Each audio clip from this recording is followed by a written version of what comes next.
ரொம்பவே டேஸ்டான திருக்க மீன் குழம்பு பண்ணலாமா? 3 ஸ்பூன் மிளகு, 20 பல் பூண்டு, 4 சின்ன வெங்காயம், 2 தக்காளி சேர்த்து இந்த அளவுக்கு பேஸ்டா அரைச்சு வச்சுக்கோங்க.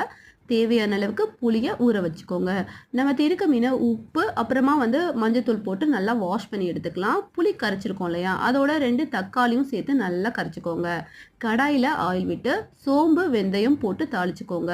4 சின்ன வெங்காயம், 3 பச்சை மிளகா, கருவேப்பிலை போட்டு நல்லா வதங்கினதுக்கு அப்புறமா ஒரே ஒரு தக்காளி கட் பண்ணி சேர்த்துக்கோங்க.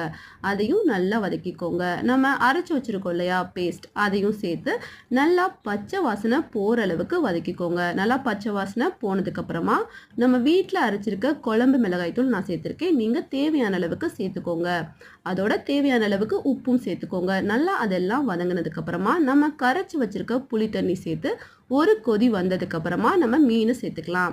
இப்போ மீனை அதோட சேர்த்துட்டு தேவையான அளவுக்கு தண்ணி ஊற்றி நல்லா கொதிக்க வைங்க. மூடி போட்டு ஒரு 10 நிமிஷம் வேக வச்சிங்கன்னா மீன் நல்லா வெந்து ரொம்ப டேஸ்டான மீன் குழம்பு ரெடி ஆயிரும். நான் ஃபர்ஸ்ட் டைம் ட்ரை பண்ணேங்க, ரொம்ப டேஸ்ட்டாக இருந்தது. நீங்களும் ட்ரை பண்ணி பாருங்கள். இந்த வீடியோ உங்களுக்கு பிடிச்சிருந்தா லைக் பண்ணுங்கள், ஷேர் பண்ணுங்கள், நம்ம சப்போர்ட் பண்ணுங்கள். தேங்க்யூ.